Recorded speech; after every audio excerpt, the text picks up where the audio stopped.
This is the scheduler of the conversation with the crazy lady. All right, would you prefer mornings or afternoons? Afternoons. Tuesdays or Thursdays work better for you? Oh, Thursdays. Perfect. We have a 2 and a 4:30. Oh yeah, 4:30 will work. I can make 4:30 work. Now some of you might be thinking, well, there were 2 options on Thursday. What if she would have said Tuesday instead of Thursday? The conversation would have gone a little something like this. All right, would you prefer mornings or afternoons? Afternoons. Tuesdays or Thursdays work better for you? Tuesdays. Okay, perfect. On Tuesday we have a 4:30. How does that sound? And last, what if your schedule is super empty? You do the same thing. Do you prefer mornings or afternoons? Mornings. Do Wednesdays or Fridays work better for you? Great. On Friday we have 9:30 and 10:30. See? Perfect. Done. And you don't look like a ghost town. Next, collecting info. I really beg you to simplify your barrier to entry. Let's do a little self-reflection. Do you know how difficult you make it on your patient coming in to see you? I call as a private pay patient and I feel as if because I don't have insurance that I can't come in and see you. To further that, I have to sit there forever as you ask me my address and my city and my state and my zip code and my house number and the last four of my social. And all I want to do is make a freaking appointment with you. What is the minimum amount that you actually need before your patient comes in for their visit? The rest of it you can collect while they're there. But what is the minimum amount that you need to gather from them over the phone? Now I get some pushback from opticals that go, no, our system makes it so you have to have something in there. Then put X's in the address, because do you really need their address before they're even there? Nope, you don't. So let's talk about simplifying it. Private pay patient, no insurance. What do we need? We need their name, their date of birth, and their phone number. That's about it. Maybe an email if you guys do email reminders, but most people have text reminders that have email reminders, so we can probably just circle that one. So those 3 things is what you really need. So keep it simple and gather the rest of it when they come in. Now, when they're billing insurance, things are a little different. But again, we don't need everything, okay? We need the name of the insurance, the policy number, or the last 4 of the social if it's some of the vision plans, and the policy person's name and date of birth.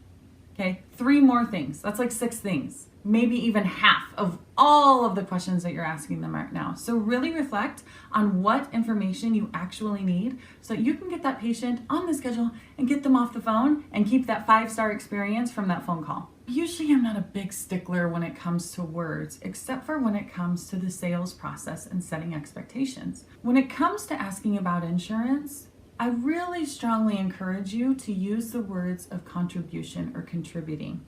For example, say something like, is there any insurance that will be contributing towards your visit? That alone will really help to set the precedence for your patient, because we know vision plans are not like medical plans, right? They work differently.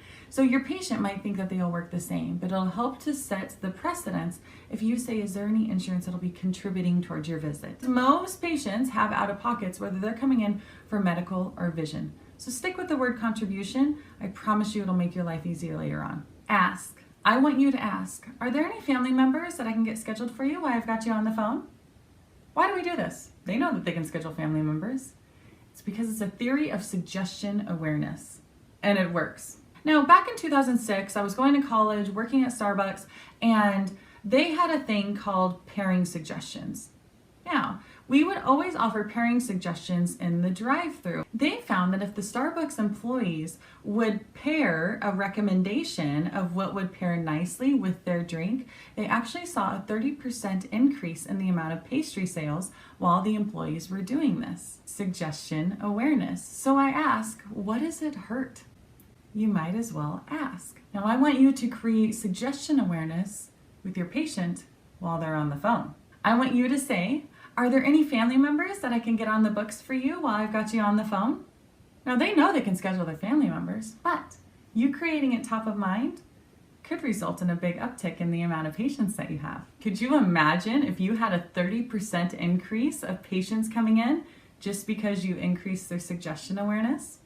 I want you to ask, are there any family members that I can get scheduled for you while I've got you on the phone? Next, confirm and do it with excitement. Great, I've got your appointment reserved for you for Friday at 1 o'clock. We'll see you then. You've been given a practice enhancer called Starting the Patient Experience. This is really a guide to streamline your conversation. Now in the beginning, you're gonna hate it. It's gonna feel like scripting and everything else. But You are going to see the benefits right away. The practice enhancer itself is perfectly formatted for you to be able to print it out, cut it in half, and laminate them. And they also happen to be the perfect size that they will perfectly fit right underneath your keyboard. The reason we do that, most of your phones are next to your computers, and you'll be able to have it readily available when you go to answer. We ask that you have it under all of the keyboards that are next to any phones because we want you to be able to run up to somebody else's computer if you need to and answer the phone and be able to take that patient's call right then. Try not to put them on hold. And using this, a phone call would go something like this. Thanks for calling Spexy. This is Kayla. How may I help you? Hi, I was wondering if you take IMED insurance. Absolutely. We can bill them. We can do a complimentary benefit check for you too. When was the last time you were in the practice? Oh, I've never been seen there before. Well, welcome. We are so happy to have you. Let's go about getting you scheduled. Do you prefer mornings or afternoons? Mornings are best. Would Monday or Thursday be best for you? Monday. Would 9 a.m. or 10 a.m. work better? 10 would work. Great. Can I get your name and date of birth? John Smith, 10/10/1980. All right. And a good number to reach you at? 555-888-5555. Is there any insurance that will be contributing towards your visit? No, we don't have vision insurance. Okay. Are there any family members that you would like to schedule while I have you on the phone? My son will be out of school that day. Could you get him in at the same time? We could start at 9:30 and get you guys in back to back. What's his name and date of birth? Ryan Smith, 6/6/2008. Okay, we have appointments reserved for Ryan and yourself next Monday starting at 9:30. We look forward to meeting you.